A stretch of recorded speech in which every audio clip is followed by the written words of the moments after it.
Bem, colegas, muito bom dia, boa tarde, boa noite. Nós vamos iniciar a nossa aula de hidráulica. Eu estou aqui como professor interino da disciplina de hidráulica, no S5, né, do curso de Engenharia Ambiental e Sanitária. E nós vamos iniciar essa disciplina, conforme já coloquei para vocês lá a nossa ementa e em breve o planejamento do semestre, como nós vamos lidar com ela. Teremos aulas síncronas, né, e assíncronas. Então, nós vamos entrar nesse conceito básico aqui, em hidráulica. Eu penso que todos os que vão cursar essa disciplina já me conhecem, então nós vamos dispensar as apresentações.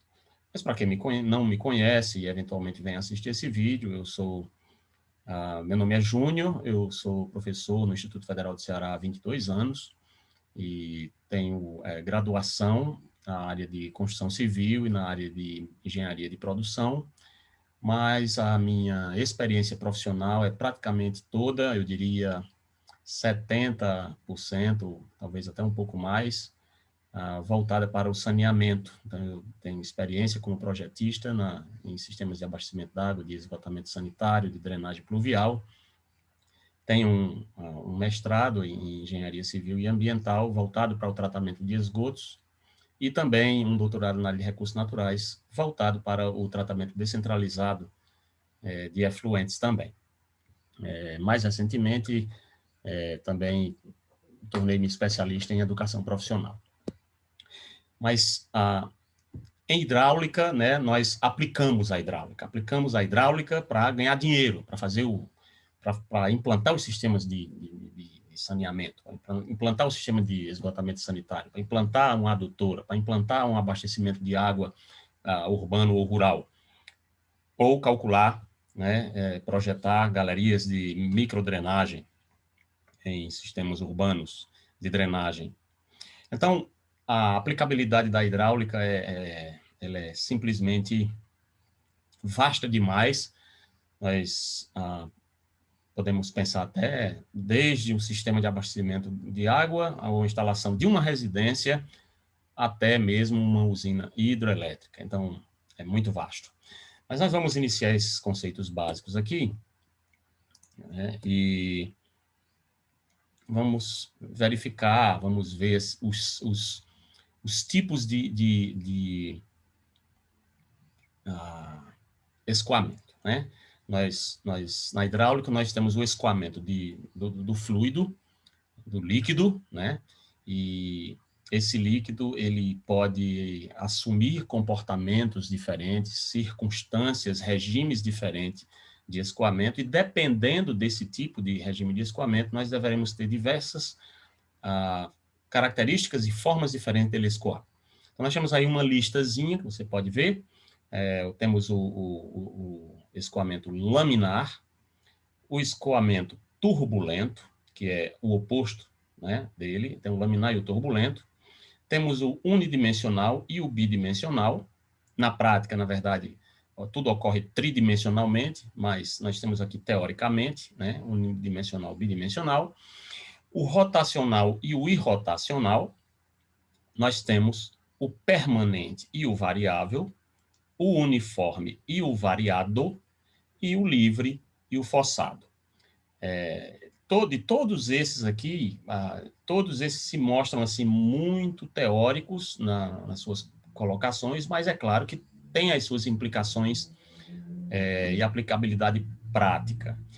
Porém, com muito mais frequência, nós temos uma aplicação muito mais prática em relação ao regime do tipo laminal turbulento, livre ou forçado, porque ele está mais diretamente relacionado a parâmetros com os quais nós lidamos no dia a dia, até mesmo projetando os sistemas. Então, aqui nós temos apenas algumas figurinhas para poder exemplificar cada um deles, né? De um lado, o laminar e o turbulento. Já podemos identificar claramente aqui, visualmente, como é um fluxo laminar. Nós seguimos uma corrente, né? E o turbulento, nós temos aqui aleatoriamente um fluxo perturbado do ponto de vista do seu fluxo em linhas paralelas, né? Nós temos aqui o unidimensional e o bidimensional. nós temos, não temos exemplo aqui do rotacional e o irrotacional, mas nós temos aqui do tipo permanente e do tipo variável. Nós temos do uniforme e do variado. E nós temos livre e forçado, né? Superfície livre e conduto forçado. Claro, vamos ver cada um deles, né? Então, os escoamentos nas tubulações, né? Se você considerar 3 modelos distintos aqui, você tem o escoamento laminar, que é aquele em que o fluido escoa como eu mostrei aqui, em blocos ou lâminas, né? Você tem blocos ou lâminas, de maneira tal que o perfil da velocidade dele é parabólico, como você pode observar aqui. Então, os atritos que ocorrem são de origem viscosa, isto é, o líquido tem a sua viscosidade, e é claro, cada líquido tem um nível de viscosidade diferente um do outro, e nós temos também os atritos que ocorrem desse líquido, que tem sua viscosidade, percorrendo superfícies que também têm suas rugosidades, né? E aí você tem um atrito, e esse atrito causa perda de energia, que na hidráulica nós vamos chamar de perda de carga. Aqui, por exemplo, nessas duas figurinhas, nós podemos observar aqui o escoamento do tipo laminar. Observe aqui uma pipeta lançando aqui, ó, um líquido, né, de uma coloração específica, tá vendo? Observe aqui uma mangueira, né? Olha como é claramente um fluxo onde nós temos lâminas ou blocos fluindo sem uma desorganização aparente, né? Então, aqui você pode ver quando você tem em um tubo, né, imagina aqui uma seção de um tubo, e aqui você tem o eixo do tubo, você tem aqui duas condições do perfil de velocidade. No perfil laminar, você tem aqui parabólico, né, e aqui no hidraulicamente rugoso, você tem um perfil diferente por conta exatamente da desorganização das partículas. Muito bem. Então, o escoamento, ele turbulento, né? Vamos chamar ele de turbulento liso, né? Nós temos aqui o escoamento laminar e temos o turbulento liso. E aí, nessa categoria, nós temos aquilo que nós falamos do efeito daquela rugosidade das paredes do tubo, né? Que está encoberto pela existência de um filme viscoso que lubrifica a região de contato. Então, existe, digamos assim, uma espécie de filme do próprio líquido, que também pode colocar isso entre aspas, lubrificaria essa região de contato aqui, nós poderíamos chamar essa região aqui desse filme, aqui o líquido passando, né? E aqui nós teríamos essa região aqui de aspereza, né? Nesse caso, o movimento das partículas ele é caótico, porém, a velocidade média é orientada na direção do eixo do escoamento, quer dizer, não existe ainda um turbilhonamento tal que cause vamos dizer assim, uma dispersão muito profunda no direcionamento do líquido nas partículas, né? Ainda há uma velocidade ainda direcionada na direção do eixo do escoamento, né? E nesse regime os atritos são preponderantemente viscosos. Já o escoamento turbulento, ele é caracterizado pela ação das asperezas das paredes, que geram vórtices. Então, nesse caso aí, você vai ter movimentos rotacionais, você vai ter mudança de direção do vetor velocidade, não mais preponderantemente, como no anterior, na direção do eixo do escoamento, mas que, por conta dessa aspereza aí, você vai ter essa turbulência tal que vai gerar vórtices. E esses vórtices, eles incrementam a perda de energia, que nós chamamos na hidráulica de perda de carga.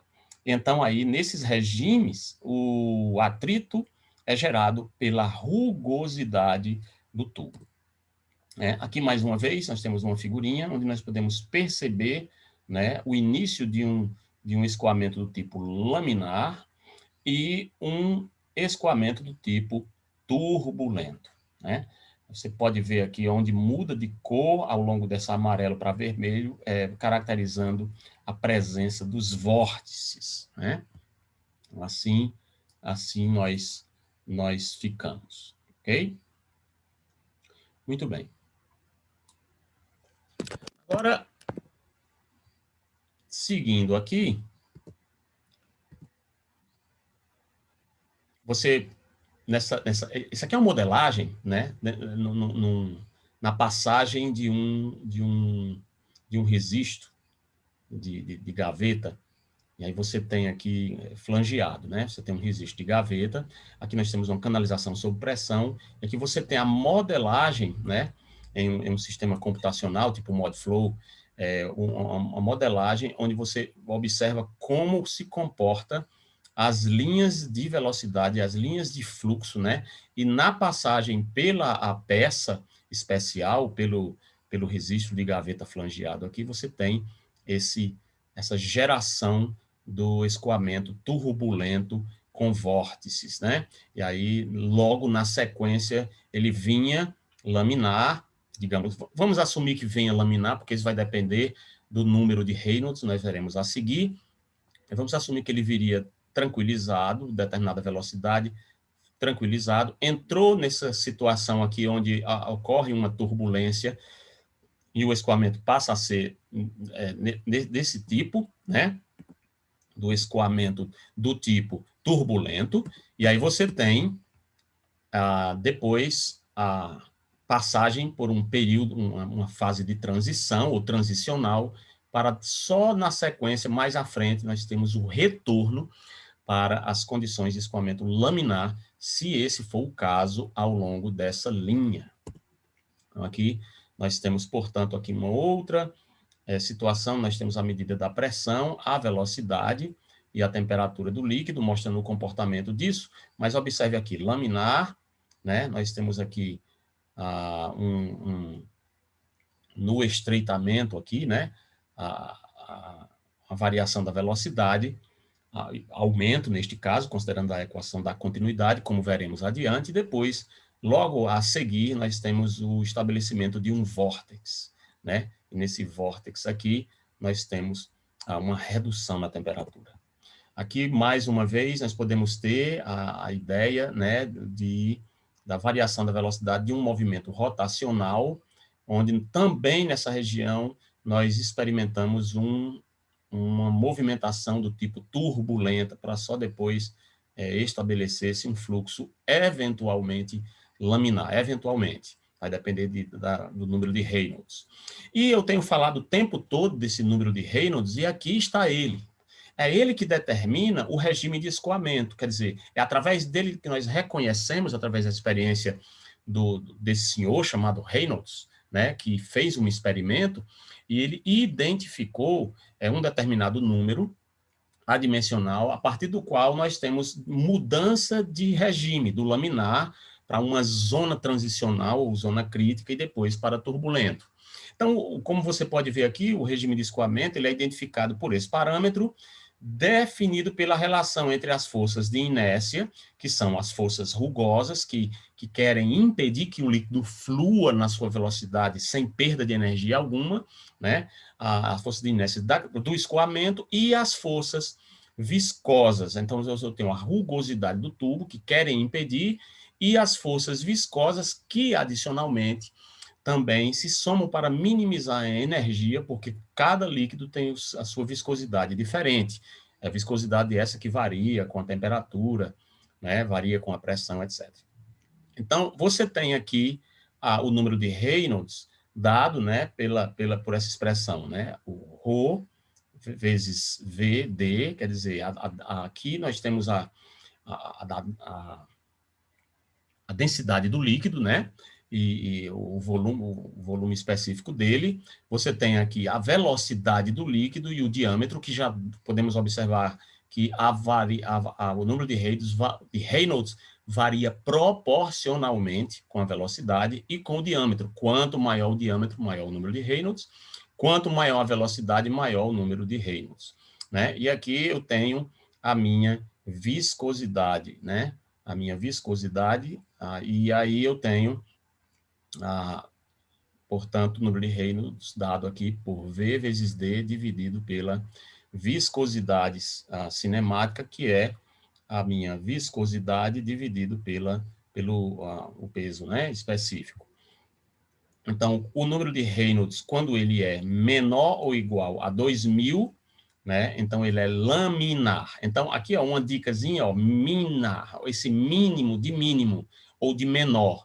Quando o número de Reynolds é menor ou, né, minimizando aqui, abaixo ou igual a 2.000, tendendo para baixo, então você tem um escoamento laminar. Aí ele vai criar uma faixa crítica aqui entre 2.000 e 4.000, que é a zona crítica ou transicional. E quando o número de Reynolds é maior do que 4.000, que é o dobro, ó, do mínimo lá, então você tem o turbulento. Agora, você vai verificar em alguns livros de hidráulica, quando você vai ter 2.400, entre 2.400 e 4.400, entre 2.300 e 4.300. Por que é que varia isso? Varia porque esses são números experimentais, e aí diferentes autores realizam diferentes experimentos, confirmando o experimento de Reynolds sob determinadas condições, né, em canais, em laboratório, e aí eles confirmam esses números, mas encontram números mais precisos, números diferenciados, e aí publicam nas suas tabelas, os seus ábacos, publicam os seus resultados, e aí se estabelece esse valor um pouco para lá, um pouco para cá, mas nós temos aí basicamente essa faixa aí dessa ordem de grandeza de 2/10 à terceira, 4/10 à terceira, né? E aí você tem o número de Reynolds. Menor ou igual a 2.000, você tem laminar, né? Mínimo, menor. Entre 2.000 e 4.000, o número de Reynolds aí estabelece a zona crítica, essa faixa entre 2.000 e o dobro, 4.000, né? E maior do que 4.000, portanto, é turbulento. Então, para os escoamentos, quando você está trabalhando em dutos cilindros circulares, né? Então, Reynolds determinou que há uma relação que se estabelece entre esse diâmetro, a velocidade média desse líquido que está passando nesse tubo e a viscosidade cinemática, né? Então, aqui você tem a viscosidade cinemática.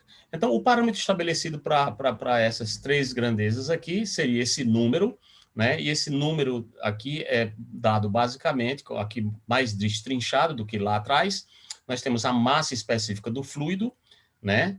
No caso da água, por exemplo, varia com temperatura, mas vamos considerar 1 quilo, 1 litro, né? Então, é 1 metro cúbico, né? 1 metro cúbico, 1.000 quilos. Vamos colocar 1.000 quilos por metro cúbico, arredondando aí, né? 1 quilo, 1 litro, na verdade, nas condições ideais, né? Até na temperatura de 20 e poucos graus, 30 graus, né? Vamos ter aí 980, 900 e pouco, né? Quilos para cada litro. Então, você pode considerar aqui, para efeito prático, 1 quilo, 1 litro, certo? Então, 1.000 litros, ou 1 metro cúbico, você vai ter 1.000 quilos, certo? Então, a massa específica do fluido, no caso da água, nós temos a velocidade desse fluido, né, a viscosidade do fluido e o diâmetro da tubulação. Aí, o que é que acontece? Se estabelece em um gráfico, chamado diagrama de Moody, né, um fator de atrito. Lembra que nós estamos falando aqui da existência de uma perda de energia do líquido fluindo no tubo, que em condições ideais não teria essa perda, mas como no mundo não existem condições ideais, então, quando o líquido flui no tubo, você tem a rugosidade das paredes do tubo e você tem a viscosidade do líquido, e isso causa perda de energia ao longo do fluxo, né? Então, o diagrama de Moody estabelece essas relações que levam em conta a rugosidade, estabelece o que nós chamamos o F minúsculo, o fator de atrito, F, né? E a rugosidade é sobre D, quer dizer, a rugosidade é dividido pelo diâmetro. Você entra lá no diagrama de Moody e você vai ver essa relação que se estabelece para que você possa elaborar os cálculos hidráulicos relativamente ao número de Reynolds, certo? Então, aqui o número de Reynolds pode ser simplificado assim, a velocidade vezes o diâmetro dividido pela viscosidade, né? Então, aí você tem a viscosidade do fluido estabelecida, né? Viscosidade, no caso, cinemática. Aqui é o diagrama de Moody, que eu comentava agora há pouco, né? Ou o diagrama de Moody, onde você tem aqui, de um lado, o coeficiente de atrito F, que vai de 0,005 até 0,08, o número de Reynolds, né, que vai aqui desde 10 a terceira até 10 a oitava. Aqui nós temos uma faixa de transição, onde eu tenho aqui tubos lisos, essa aqui é a faixa de transição, tubos lisos, e eu tenho, a partir dessa faixa aqui em diante, para tubos rugosos. Essas curvas que vocês estão vendo aqui, ó, são as curvas relativamente à rugosidade relativa. Que rugosidade relativa é essa? Exatamente aquela relação E sobre D, que eu comentava agora há pouco, né? A rugosidade do tubo, que é tabelado, dividido pelo diâmetro. Aí você tem a rugosidade relativa, que se estabelece um valor aqui, né? Que você tem a curva, né? E aí nós vamos ver como é que mede, né, o coeficiente de atrito. Muito simples. Você tem aqui a rugosidade tabelada do tubo, isso é função do material do tubo, se ele é feito de PVC, se ele é feito de fibra de vidro, se ele é feito de manilha de barro, se ele é feito de ferro fundido, se ele é feito de polietileno de alta densidade, qualquer que seja o material do tubo, ele tem a sua rugosidade específica, né? E aí você tem essa rugosidade dividida pelo diâmetro, tem a rugosidade relativa. Você entra com o número de Reynolds e casa com o encontro da curva da rugosidade relativa. Casando com a rugosidade relativa e o número de Reynolds, digamos que o número de Reynolds seja 2, né? Vamos dizer, seja 20 mil aqui, vamos lá. 10 à quinta, 10 à sexta, seja 2 milhões.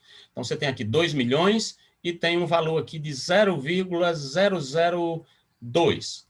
Então, você tem aqui 2 milhões, você casa com a curva de 0,002. 2 milhões com a curva de 0,002. Bem aqui, ó. Então, agora, chegou nesse ponto, você lê aqui, ó, o valor do coeficiente de atrito, que nesse caso aqui está entre 0,16, 0,17, 0,017. Esse é o valor do coeficiente de atrito. E assim que você utiliza o diagrama de Moody, né? E aqui nós temos esse exemplo, né? Digamos aqui que é 10 a terceira, né? Aí na grandeza aqui, quase chegando a 10 a quarta, né? 10.800 aqui, então você tem esse valor casando com o valor que deu 0,013, 0,015, alguma coisa assim. Você vem aqui na curva, casa as duas e lê o valor respectivo, né, do número do fator de atrito, né? Então, aqui uma tabelazinha de referência, apenas para você ver a viscosidade dos líquidos, que é dado em Newton segundo por metro quadrado. Aí você tem aqui dos gases e dos líquidos a 20 graus, no caso a água aqui, ó, é 1,003 vezes 10 a menos 3, né, Pascal segundo. Então você tem apenas como valor de referência, certo? Observe aqui que álcool etílico é bem menos viscoso, por exemplo, do que a água. Já o mercúrio, como você mesmo pode constatar pela experiência, é 17 vezes mais viscoso, na mesma ordem de grandeza aqui, né? Mais 17 vezes mais viscoso do que a água. E o ácido sulfúrico, vejam, 30 vezes mais viscoso do que a água, né? Então, você também tem o gráfico de Moody, mas você também pode obter o valor do coeficiente de atrito, o fator de atrito, pelo uso de fórmulas, né? Então, nós podemos calcular, dependendo do regime de escoamento, o valor de F. Digamos que você esteja trabalhando na faixa do regime laminar. Se for esse o caso, então o F aqui, ele não depende da rugosidade relativa, que é a rugosidade do material dividido pelo diâmetro do conduto, e aí é unicamente função do número de Reynolds. Aí você pode obter facilmente o fator 64 dividido pelo valor do número de Reynolds, mas é evidente, só dá certo encontrar isso aqui quando você tiver valores do número de Reynolds, ou seja, escoamento laminar, onde o valor é menor ou igual a 2.000, né? Já no caso do regime turbulento, há a necessidade de você fazer a distinção entre tubos, né, aqueles que são hidraulicamente lisos e tubos que são hidraulicamente rugosos. Então, se você tiver aqui, no caso, um tubo hidraulicamente liso, né, quando a rugosidade desse tubo, a rugosidade das paredes do tubo, a rugosidade absoluta, quer dizer, o tamanho das asperezas, tamanho médio das asperezas, for menor do que a espessura da camada limite, que é aderente à sua parede aqui, ó. Lembra que tem uma camada, né, como se fosse um filme, né, e aí você tem aqui esse valor do tamanho médio das asperezas. Então, o Blasius apresenta essa fórmula aqui, que o valor de F seria 0,3164, o número de Reynolds elevado a menos 0,25, que só vale para número de Reynolds menor do que 100.000, certo? Escoamento turbulento, acima de 4.000 é turbulento, então menor do que 100.000. Então, é acima de 4.000, mas só dá certo até 100.000. Temos a outra fórmula de Karman-Brandt, que é F é igual a 2 log de Reynolds, raiz de F, menos 0,8, tudo isso elevado a menos 2, só é válido para Reynolds superior a ou igual a 4.000. E aí, neste caso aqui, provavelmente não tem restrição como a de Blasius. Nós temos ainda uma fórmula bem, digamos assim, famosa, né? Temos aqui Karman-Brandt, aqui, né? Onde ele faz aqui raiz de F, mas nós temos aqui ela 1 em 14 menos log de E sobre D, ou seja, usando a relativa lá, né, a rugosidade relativa, elevado a menos 2, e temos a fórmula de Colebrook-White, essa aqui é bem famosa nos livros de hidráulica, né, que é 1 sobre raiz de F é igual a menos 2 log, né, o E, que é a rugosidade, né, do material, 3,71 o diâmetro do tubo, mais 2,51 dividido pelo número de Reynolds, raiz do F.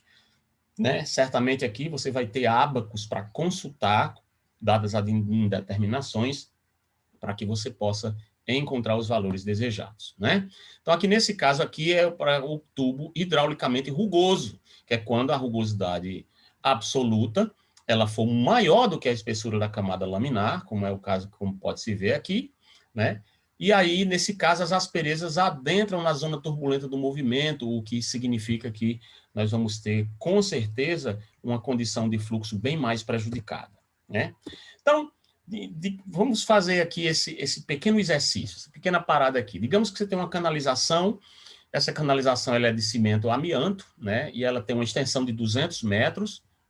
No passado se utilizava muito essas canalizações, hoje não se utiliza mais, porque há um temor, né, razão por conta do arbusto, né, que é potencialmente cancerígeno. Então, todas as caixas d'água e tubulações de amianto que eram utilizadas até a década de 80 aqui em Juazeiro do Norte, inclusive, viu?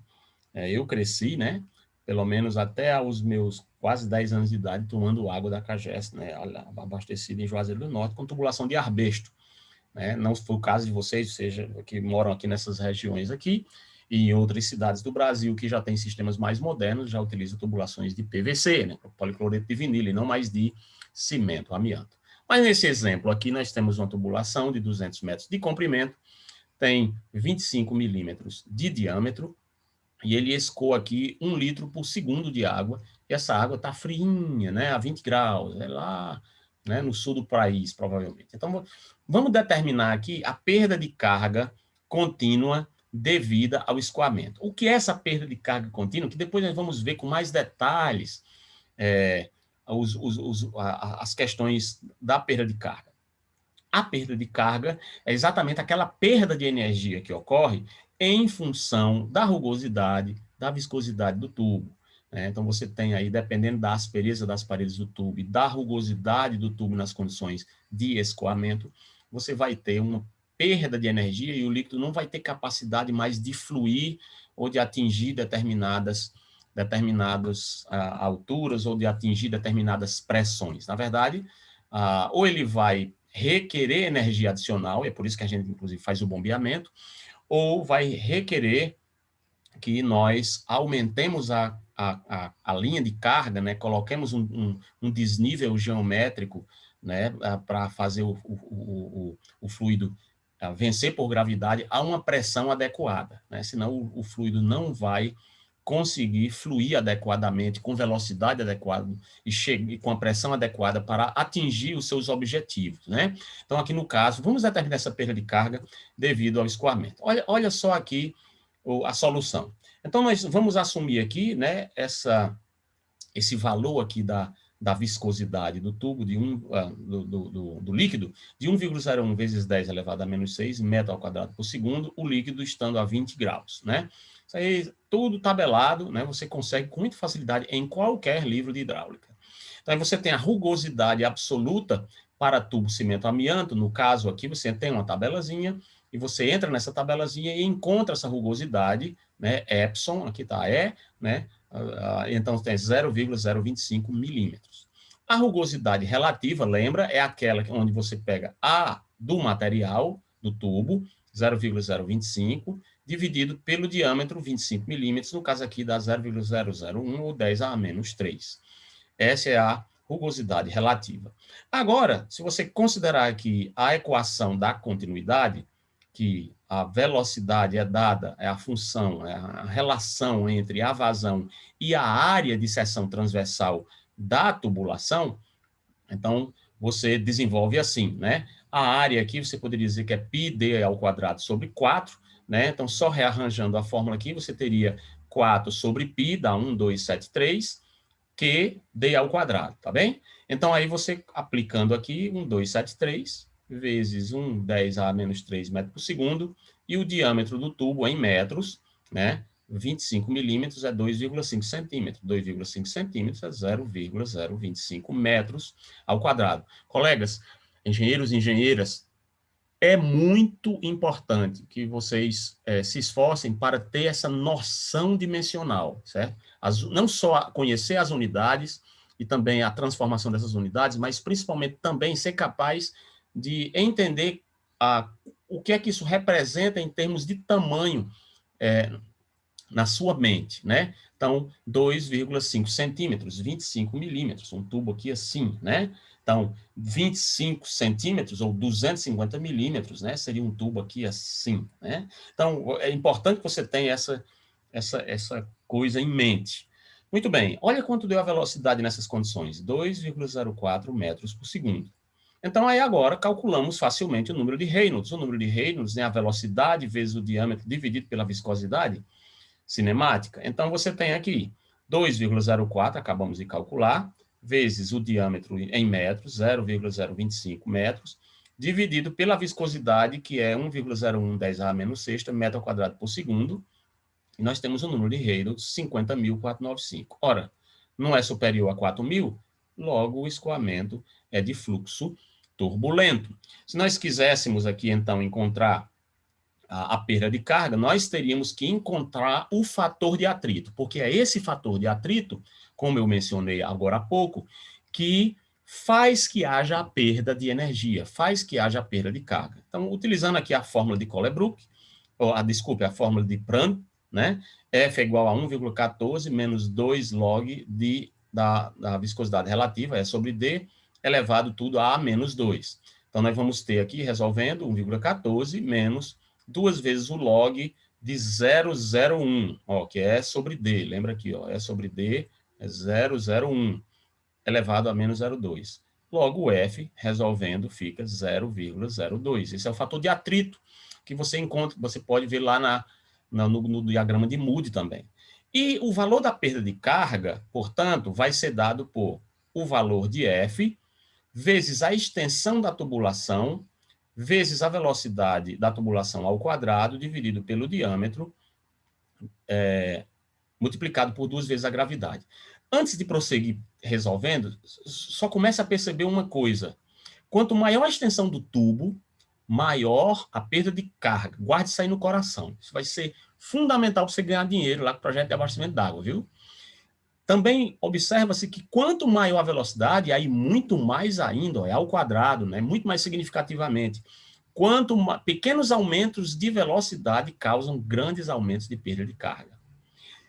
Interessantemente, quanto maior for o diâmetro, menor a perda de carga. Também tome cuidado, se você diminuir demais o diâmetro, como é inversamente proporcional, você aumenta a perda de carga, né? No caso aqui, a perda de carga contínua, né? E aí 2G é o fator da gravidade, que é a energia cinética aqui, ó, V2 sobre 2G, o líquido se movimentando, nós temos aplicando 0,02 vezes, né? A extensão eram 200 metros, vezes a velocidade, 204 ao quadrado, calculamos a velocidade aqui, 2,04 ao quadrado, dividido por 0,025 vezes 2 vezes 10. Então, nós temos uma perda aqui contínua de 33,29 metros coluna d'água. Seria a altura de perda, né, considerando a linha de carga. Isso depois nós vamos ver a equação da energia, a equação de Bernoulli, aí a gente vai ver com mais detalhe essa questão da energia, da perda de carga, certo?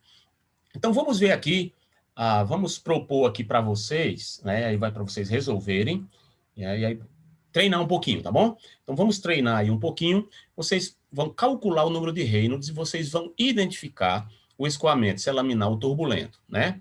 Aí você sabe aí que a tubulação tem diâmetro de 0,04 metros, 4 centímetros, né? Nesse caso aqui, 40 milímetros, e ele escoa a água com velocidade de 0,05 metros por segundo, quase parando, né?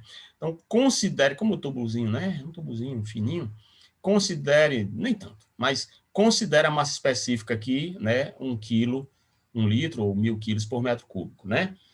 Lembra que a viscosidade aqui é 1,003 vezes 10 elevado a menos 3, certo? Então, resolvam, certo? E aí, a gente segue demonstrando a questão do número de Reynolds, né?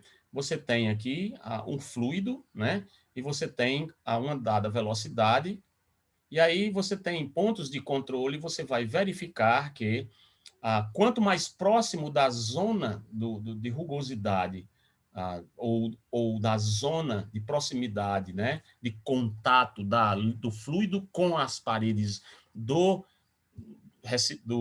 da canalização, então menor será a velocidade. Você observa quanto maior é a distância, né,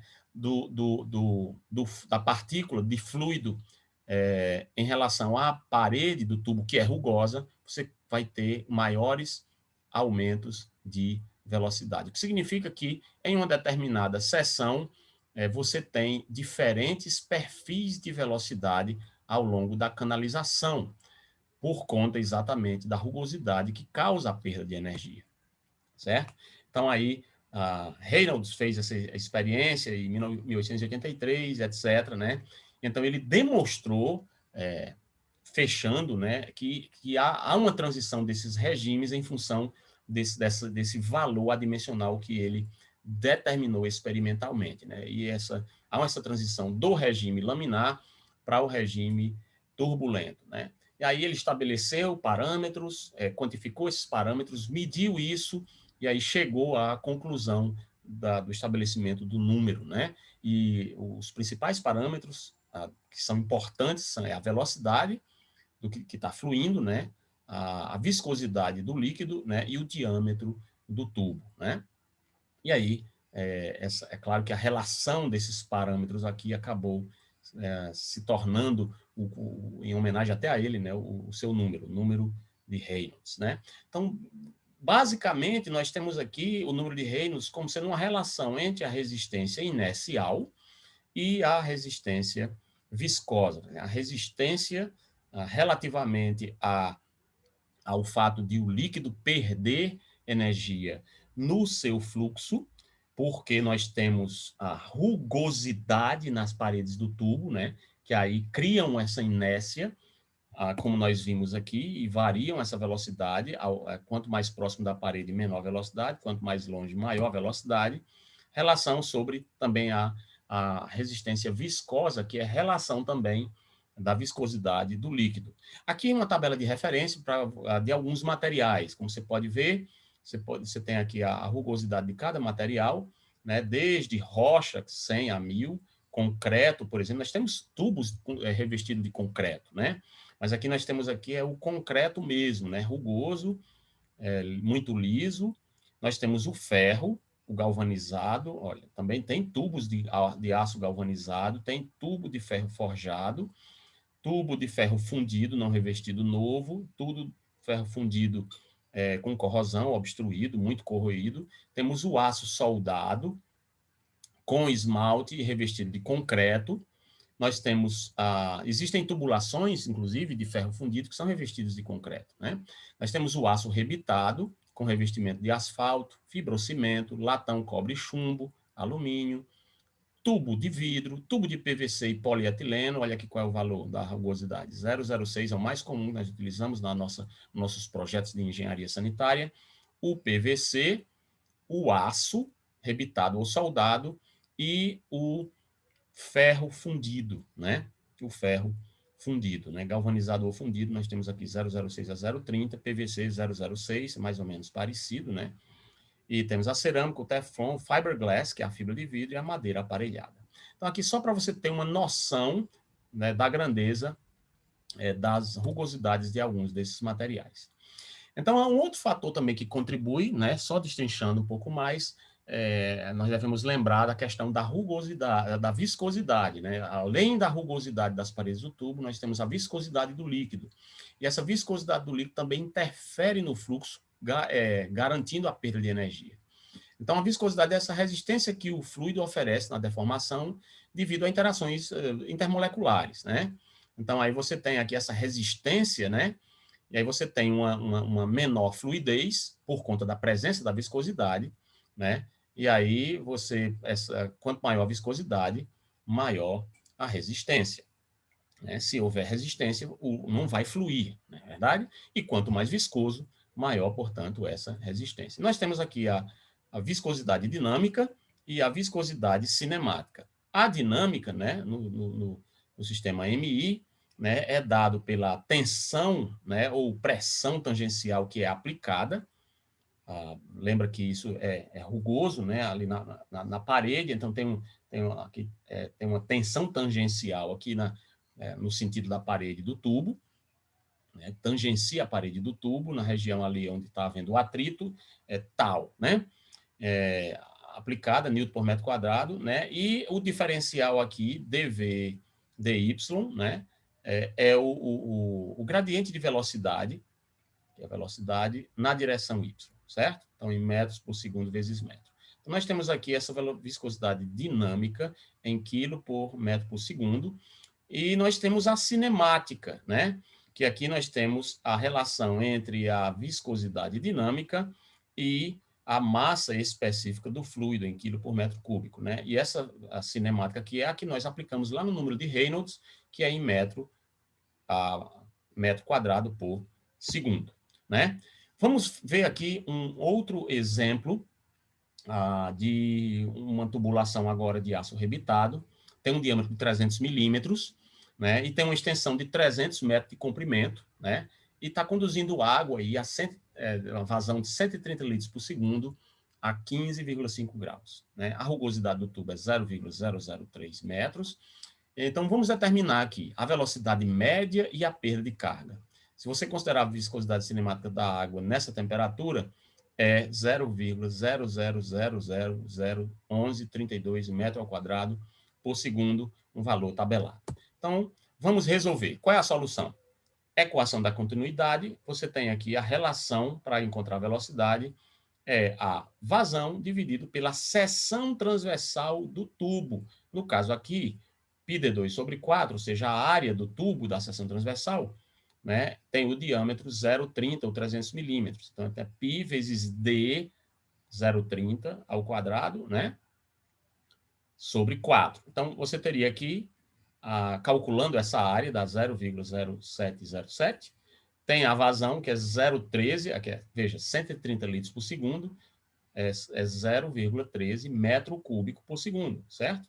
Só dividir 130 por 1.000, certo? Porque 1 metro cúbico tem 1.000 litros, certo? Então, 0,13 metro cúbico por segundo, dividido pela área em metro quadrado, vai dar a velocidade de 1,84 metros por segundo. Pronto, determinamos a velocidade média. Agora, como a gente quer encontrar a perda de carga, vamos calcular o número de Reynolds. O número de Reynolds vai ser a velocidade vezes o diâmetro, tá aqui, ó, 1,84, acabamos de encontrar, vezes 0,30, que é o diâmetro, 0,30 metros, dividido pela viscosidade do líquido, no caso aqui, 0,1123, 11, aplicou aqui, mas tudo bem, né? Só ajeitar aqui, ó, né? E aí você tem aqui um valor aí, vai dar um valor parecido, mas 490 mil, 10 a quinta, ou seja, Reynolds turbulento, não é assim? Então, aí o Reynolds turbulento, você tem agora, pegando aqui a viscosidade relativa, que é a rugosidade, desculpe, não viscosidade, meu povo, é rugosidade relativa, que é a rugosidade do material, 0,003, que é o do tubo de concreto, né? Que concreto, Júnior? Do tubo de aço, né? Assim, é um tubo de aço rebitado, 0,003, e o diâmetro que é 0,3. Então, deu um valor 0,01. Você entra lá no diagrama de Moody e vai encontrar o F 0,038, certo? Vamos ver se não é. Ó, você pega aqui, ó, 4,9 vezes 10 à quinta. Então, você tem um valor aqui, ó, 10 à quinta, né? E aí, você vem aqui e junta com o valor 001. 001. Cadê?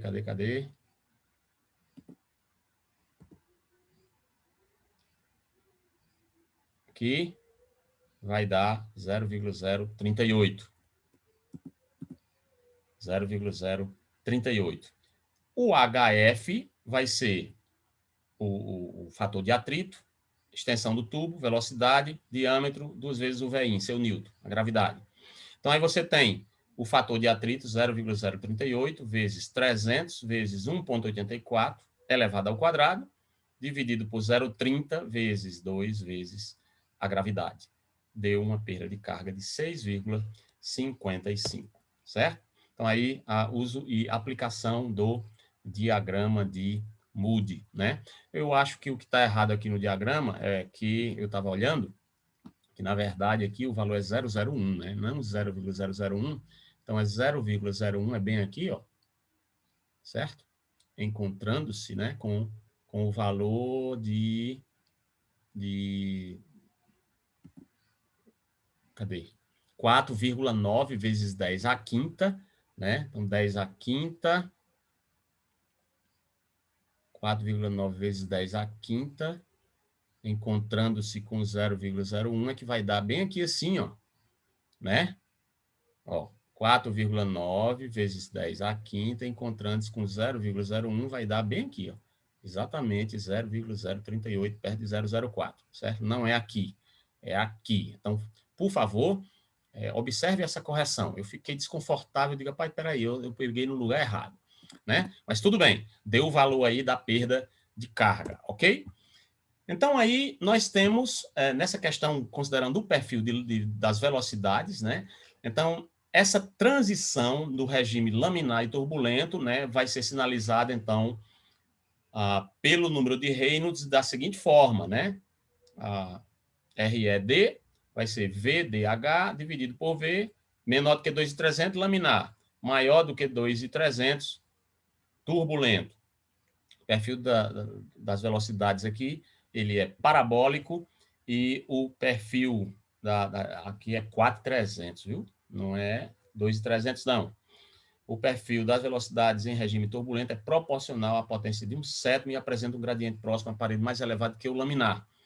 Muito bem. Então, aí, como eu já havia falado para vocês, né, aqui é só mostrando como é que funciona, né, o perfil de velocidade numa parede do tubo, né, aqui o eixo, e você tem aqui para fluxo laminar, você tem aqui a parábola de Poiseuille, e você tem o perfil de velocidade quando é tipicamente turbulenta essa linha tracejada, né? Isso para as condições de Reynolds menor do que 2,300 e para Reynolds maior do que 2,300, ok?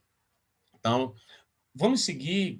Existem ainda outros, para a gente fechar essa aula de hoje, vendo esses tipos de escoamento, nós temos outros tipos, esse que eu queria me ater mais por conta do número de Reynolds e essas características todas, eu demorei um pouco mais.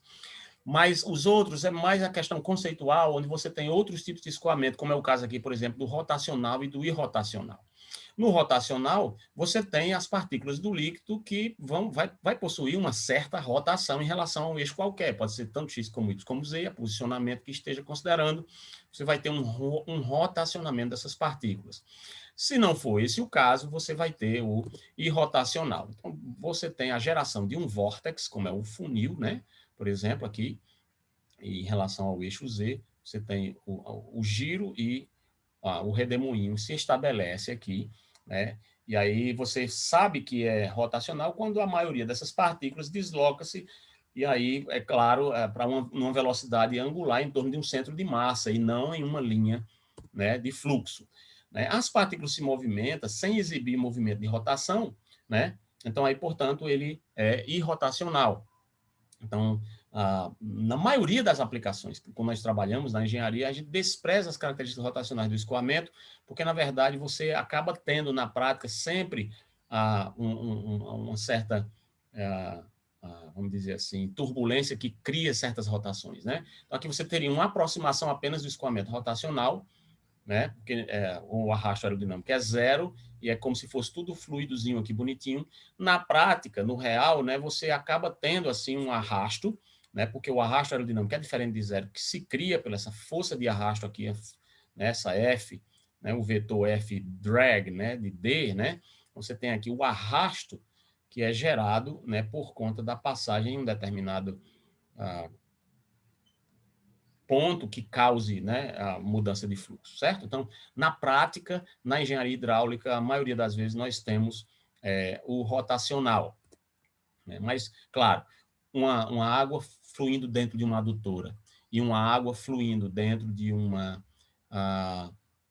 de um decantador que está bombeando a água a partir do funil do tanque Imhoff, lá tem uma canalização de uma bomba que está puxando para desaguar a água. Então, eventualmente, quando chega no final ali, toda a água afluindo para dentro do funil do cone Imhoff, né, do cone, no formato do cone Imhoff, você tem aí esse vórtex que seria criado, e aí é claro que se estabelece muito claramente o rotacional. Né?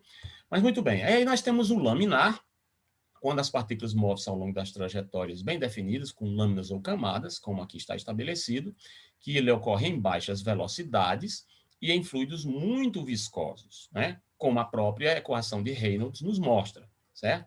E aqui é o perfil de velocidade do escoamento laminar.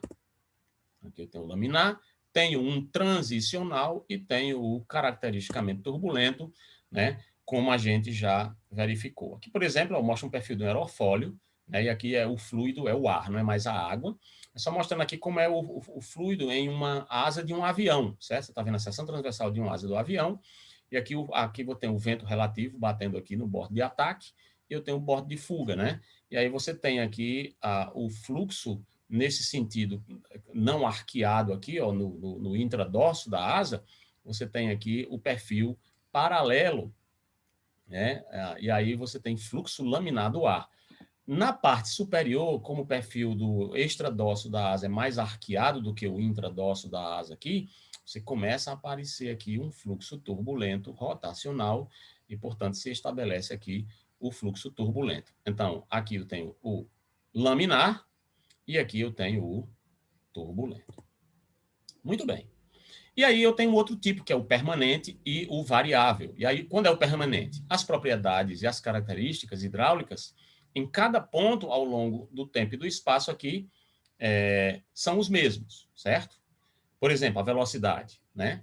Mas é variável no outro caso, como, por exemplo, eu tenho aqui uma água com determinada altura que vai variando, e eu tenho uma diminuição abrupta de seção transversal. Tem um aumento de velocidade aqui, também significativa, né?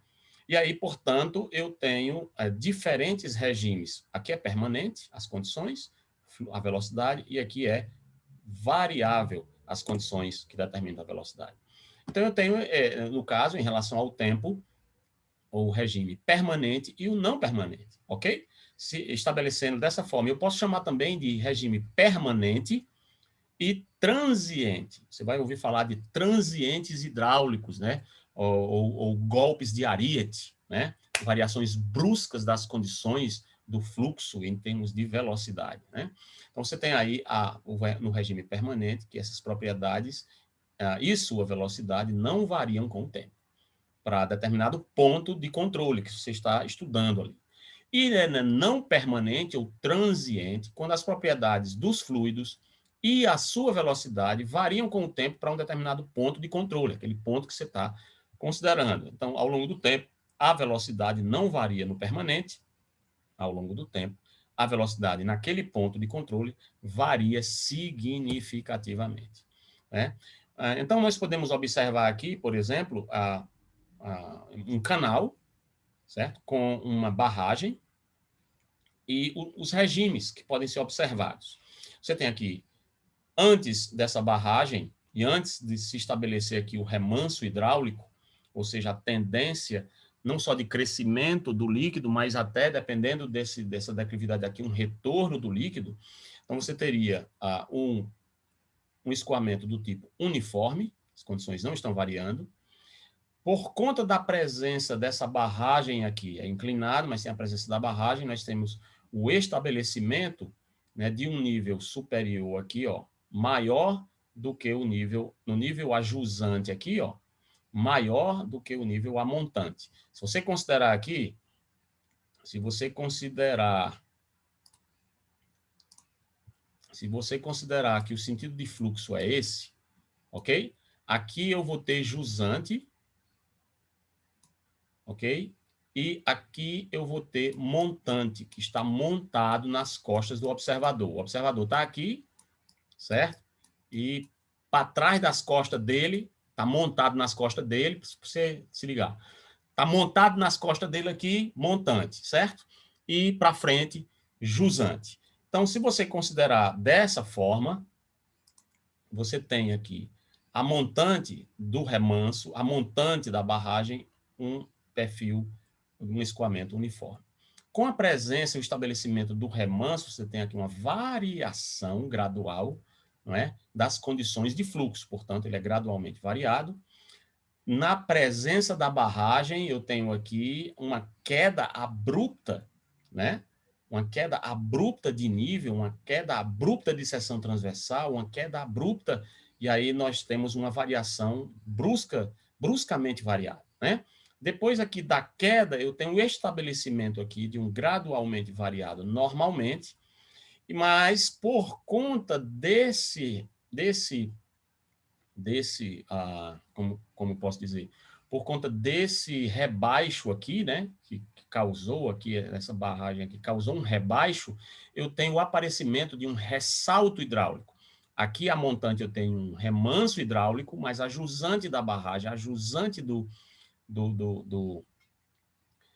valor lá da queda, eu tenho um ressalto, né? E esse ressalto hidráulico aqui causa uma turbulência, ele é bruscamente variado, e aí ele aumenta o nível, aqui, nesse caso aqui, a jusante, né? E aí você tem aqui o estabelecimento, de novo, seguindo a declividade do fluxo, um regime uniforme como era anteriormente, certo? Então, nesse caso aqui, as propriedades de uma dada seção do escoamento não se alteram no decorrer do tempo, mas, quando não é o caso, se altera ao longo do tempo as propriedades, é o caso aqui da pressão, é o caso aqui da velocidade, então você vai ter aqui um regime variado, ok? Então, fica estabelecido. Uniforme é aquele que a velocidade, o vetor velocidade, direção e sentido é idêntico em todos os pontos, em qualquer instante. E o variado, o vetor velocidade, varia ponto a ponto, num instante qualquer. Okay? Então, eu tenho velocidade constante, velocidade distinta, certo? Então, os pontos de uma mesma trajetória não possuem a mesma velocidade. Então, aqui eu imagino um reservatório, essa altura ela é variável por conta da presença desse ressalto aqui, tem um movimento gradualmente variado no fundo do canal, né? Uma declividade aqui maior do que a crítica, movimento uniforme supercrítico. Não vamos falar disso agora, porque depois nós vamos ver os movimentos com velocidade, crítico, supercrítico e subcrítico, né? Mas agora vamos ficar por aqui, tá bom? Em relação a essa questão dos tipos de movimento. Do ponto de vista da trajetória, como já fica bem estabelecido, ele é uniforme quando a velocidade é constante para todos os pontos e é variado quando a velocidade varia ao longo dos pontos, ok? Então, já ficou bem claro isso, não é? Então, vamos seguir adiante. E aí, nós temos lá aquele movimento em que eu tenho um escoamento ou livre e, do outro lado, um escoamento forçado. O livre, o nome já está dizendo, ocorre em superfície livre. Você tem a ação da gravidade, você não tem pressões ocorrendo, digamos assim, pressões impostas no tubo que sejam maiores do que a pressão atmosférica, né? Então, qualquer que seja a seção transversal considerada, por exemplo, desse canal, o líquido vai estar sempre em contato com a atmosfera, né? É o caso aí, o canal trabalhador, rios naturais, etc. Ok? Então, aí você tem dessa forma. Aqui nós não vamos discutir isso aqui, nós já comentamos, então é apenas um resumo da classificação dos escoamentos, em termos dimensionais, temporais, direção da trajetória, né, a trajetória e em relação à pressão, né? E aí o forçado, lembra que eu falei lá do livre e agora o forçado, que ocorre, no caso, no interior de canalizações, né? Ele está sob pressão porque ocupa integralmente a sua área geométrica. Então, se você pegasse aqui, ó, uma seção transversal de um tubo, imagine aqui uma seção transversal de um tubo. Então, se você tiver aqui, ó, essa condição aqui, ó, você tem um líquido fluindo aqui, água, esgoto, fluindo sobre uma determinada lâmina, né? Então, e você tem aqui o diâmetro do tubo, né? Então, quando a relação lâmina sobre diâmetro, certo? For menor do que 1, você tem aqui conduto livre. Quando você tem a relação lâmina-diâmetro igual a 1 ou superior a 1, você tem o forçado, né? E aí, quando você tem também as questões de pressão atmosférica em relação o líquido, né? Se a pressão atmosférica está sendo exercida aqui, no nível do líquido, então você tem escoamento livre. Se a pressão na superfície do líquido é superior à atmosférica, você tem canalização de conduto forçado ou escoamento em conduto forçado, né? Então, esse escoamento forçado ele pode ser pela ação da gravidade, o caso, por exemplo, de um sifão, ou um bombeamento, né? Ou o estabelecimento de um fuste, de um reservatório que pressuriza uma canalização com desnível geométrico, né? Considerando as linhas de carga e a linha piezométrica. Isso nós vamos ver depois nas equações da energia, lá de Bernoulli, e quando nós vermos as fórmulas práticas da hidráulica, nós vamos estabelecer isso aí para nós entendermos direitinho, mas é lá na frente. Né? Por hoje, nós entendemos o quê? Que quando eu tenho ou a ação da gravidade pressurizando uma rede de água, do que for, ou o bombeamento através de um conjunto motobomba, de um conjunto elevatório que está transferindo energia para o líquido para que ele possa vencer, vamos dizer, determinado desnível geométrico, por exemplo, então nós temos o caso de forçar o líquido, pressurizar o líquido dentro dessas canalizações. Então, aí, nessas condições aqui, qualquer perturbação de regime em uma seção poderá dar lugar a alterações de velocidade e pressão nos diversos pontos de escoamento, mas sem modificações na seção transversal. É o caso das linhas adutoras, como você pode ver aqui, pressurizada, né? Então, os condutos sobre pressão, nós temos livre, quando a pressão é atmosférica, tem a presença do ar. Conduto forçado, a pressão é diferente da atmosférica, já não é mais a pressão atmosférica. Ou, quando a pressão é maior do que a atmosférica, é conduto forçado. Lembre-se, relação lâmina sobre diâmetro 1, como é o caso aqui, seção plena, como chamamos em hidráulica, seção plena, temos conduto forçado, né? E conduto livre, quando é Y sobre D menor do que 1, você tem aqui a incorporação de ar em parte da seção do tubo, ok? Então, aí, Em uma tubulação de 150 milímetros, escoa a água, tá certo? A uma temperatura de 20 graus, a uma velocidade de 2,5 metros por segundo. Vamos determinar o regime de escoamento na tubulação? Está aí os dados, certo? A viscosidade, né, é 1,01 vezes 10 a menos 3 newtons segundo por metro, e o ρ é 1.000 quilos por metro cúbico. Olha aí. Então, aplicando aqui Reynolds, né, ρ VD sobre μ, vai dar um Reynolds bem grandão, certo? 3.712.800, 10 a sexta, né? Como o Reynolds é 10 a sexta, é maior do que 4.000, do que 4 10 a terceira, o regime é turbulento. Só para relembrar. E aí, tem um exercício aqui para você postar lá no Google Sala de Aula, né? É sua presença. E eu quero que você dê uma olhada nisso aqui. Pesquise e descubra. Por que o número de Reynolds varia de diferentes autores quanto à faixa de transição entre escoamento laminar transicional turbulento? Por que isso? Segundo, em uma calha baixa ou no ressalto, o número de Reynolds é seguramente inferior a 2.000. Justifique. Logo após um ressalto hidráulico, número 3, o regime de escoamento será imediatamente laminar. É isso que acontece, né? É isso que acontece? Justifique se é. Um lodo fluindo por gravidade em uma tubulação com declividade de 0,03 metro por metro terá escoamento tendente a laminar na comparação com o de um efluente proveniente de um tratamento primário sob mesmas condições. É isso mesmo. Justifique. Calcule o número de Reynolds para a questão anterior, considerando a densidade do lodo 1.040 kg por metro cúbico e do esgoto 980 kg por metro cúbico, com velocidade de escoamento, respectivamente, de 0,80 metros por segundo e 1 metro por segundo. Então, se Deus permitir, na próxima aula nós vamos trabalhar com a equação da energia, ok? Então, aí eu espero que tenha dado certo aí e na próxima aula a gente discute a questão da equação de Bernoulli e a equação de energia.